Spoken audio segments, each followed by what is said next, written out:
guys, welcome to KNITMAS, day number 4. I hope everybody's doing well. See my little Christmas tree? I think it's so cute. I hope everybody's doing really well, and today and yesterday have just been one of those days, one of those days on the farm. We've been having an enormous amount of snow. It was our first big snowfall, and I have been, because it's difficult sometimes to get the round bales out to the horses, I have a stock of square bales. So I've been up in the barn throwing square bales of hay into their hay ring. And yesterday when I was checking their water, everything froze over. So I've been hauling water. Luckily today, actually I was taking a shower, because what happens is the water bucket, as soon as it gets full, then the water turns off. So whenever I went to check it, there was no water in the bucket, and I have to carry warm water down to the bucket. But when it gets full, then the water stops coming out of the hose. So I was in the shower this morning, and all of a sudden my water pressure went down, and I thought, wow, that only happens when somebody else is running the water. And I knew that wasn't the case, and I thought, I bet my well, or I bet the water thing to the horse buckets is working. And sure enough, I went down, and yay, I didn't have to haul water today. I was so happy. So anyway, we have about 12 inches. I was up in the barn today, and my sister Barbara texted me, and she said there's a package that was just delivered to your house. And there's absolutely no way anybody's going to try to make it up my driveway for any packages. I know that the mail people here can barely come up on a good day. So anyway, I said, well, I'll go down and get it. So I took a walk. I have a 1/4 mile long driveway, and it's in places it gets pretty steep. So I did get a pretty good workout. So I want to share with you what I've been doing. First of all, my natural dye experiment, I want to show you the color, how it turned out. Now it's it's really showing beigey. It's a lot darker than that.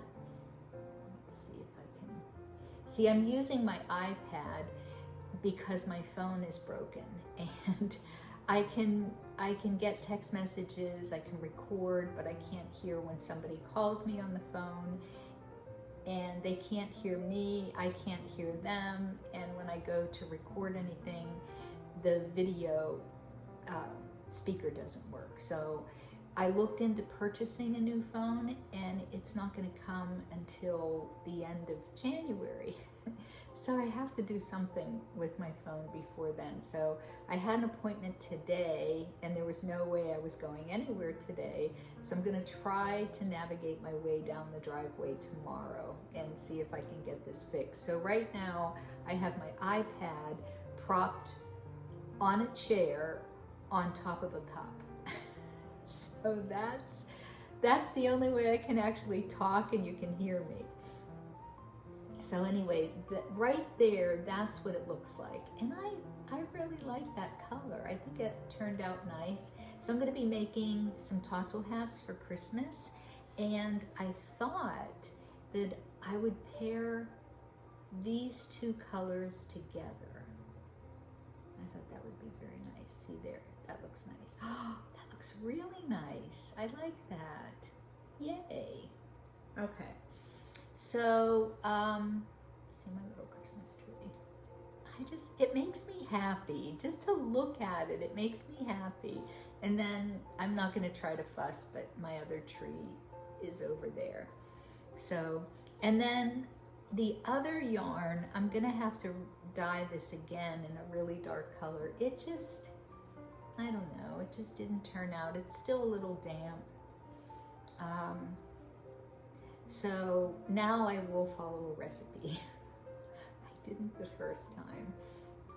I do these little trial and error things just to see what happens, and I should just follow the recipe. But no, I do everything the hard and the long way, and I will make the same mistake over and over and over again.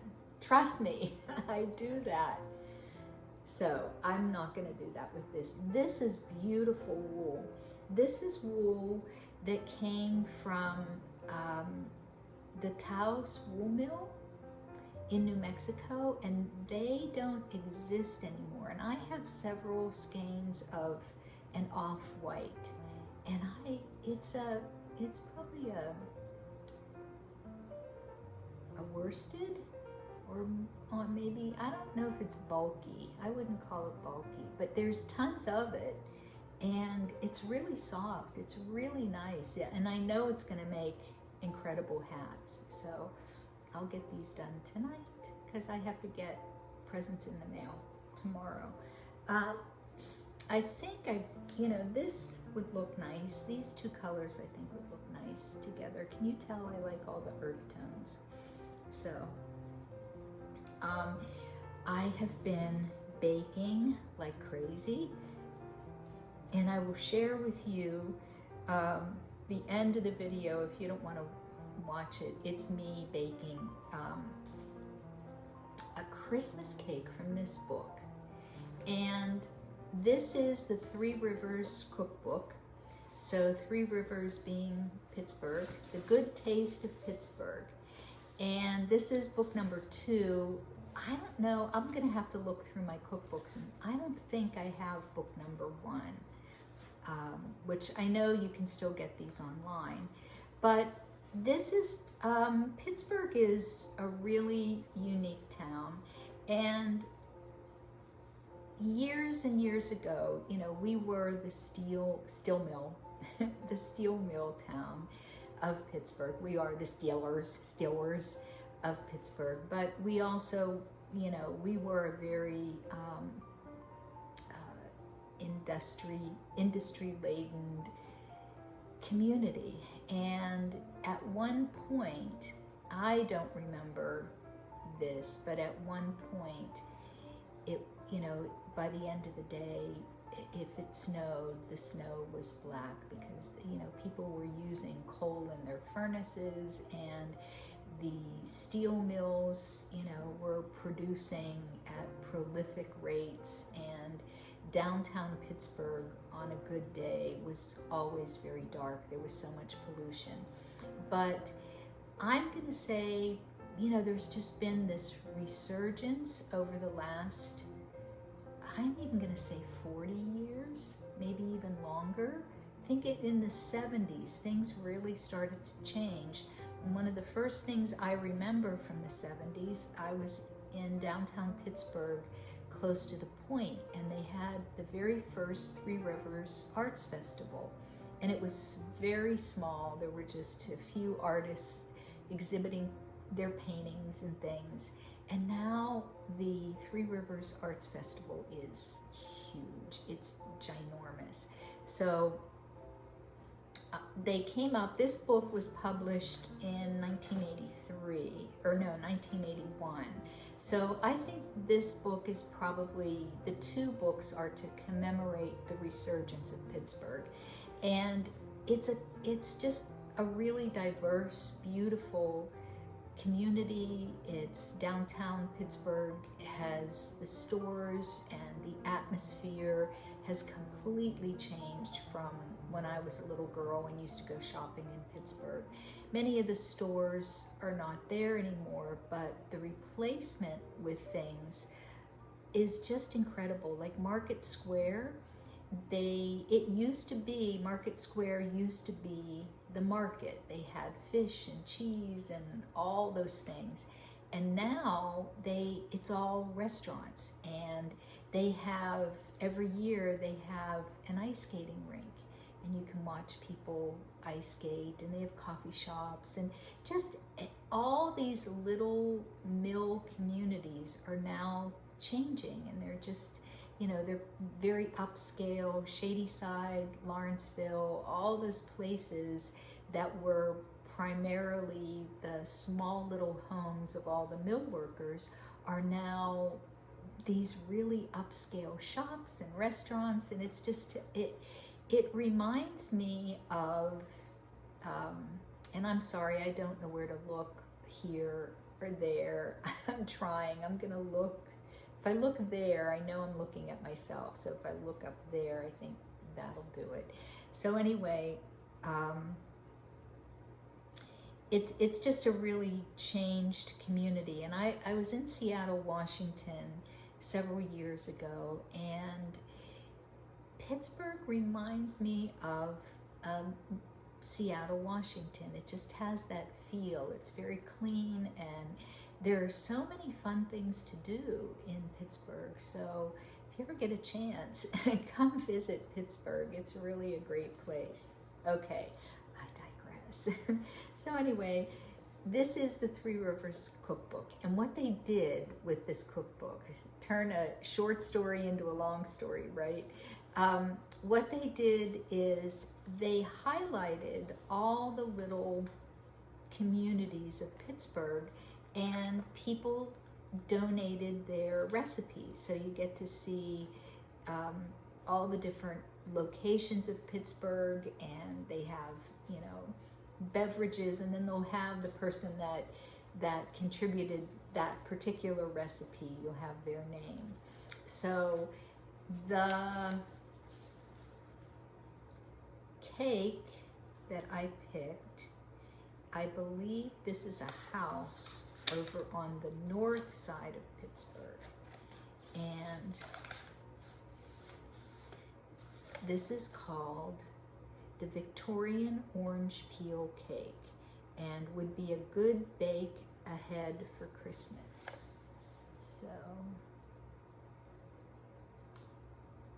So what I did, they recommend just a regular pan, or you can use a bundt pan.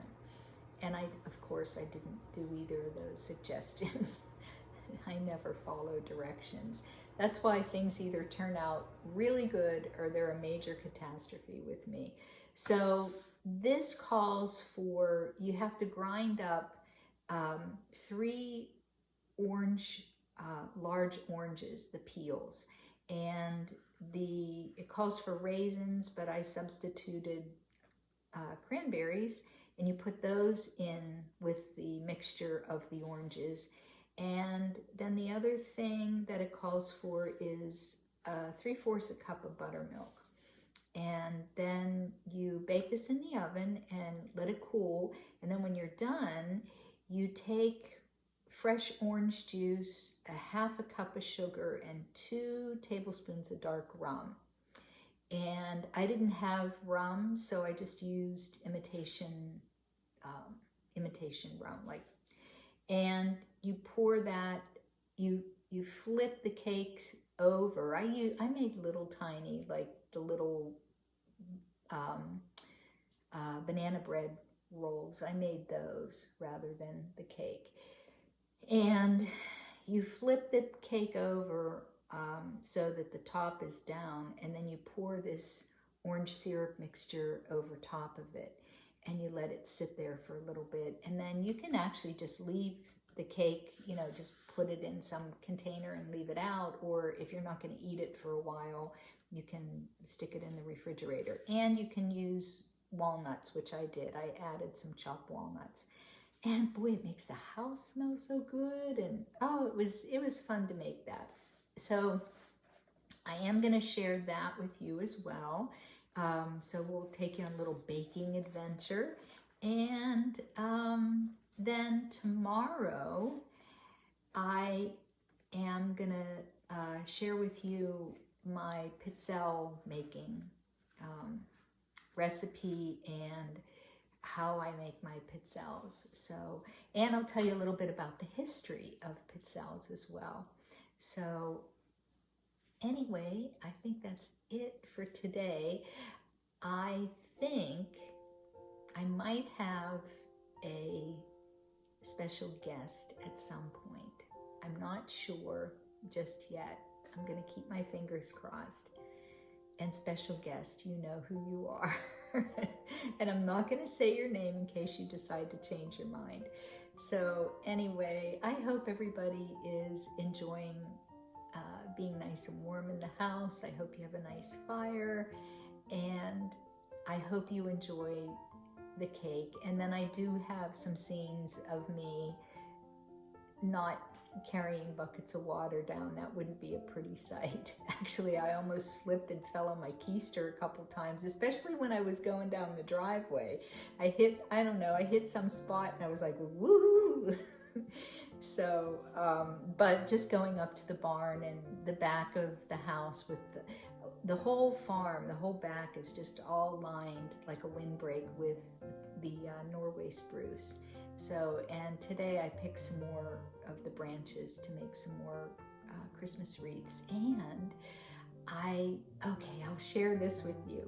So I know that I've been watching the Cabin Boy Knits, and it's Christopher, not Kevin, but it's Christopher and Jamie. And they have a Christmas show. They just uploaded the video. Oh my gosh, it is hilarious. It is like, I'm still laughing. It is the best, like the best Christmas video I have seen. Oh, it is so funny. But Jamie, he did his Christmas wreath, and he went out and he gathered, like, you know, the pine branches and all the stuff from their little forest that they have. I think it's a big forest.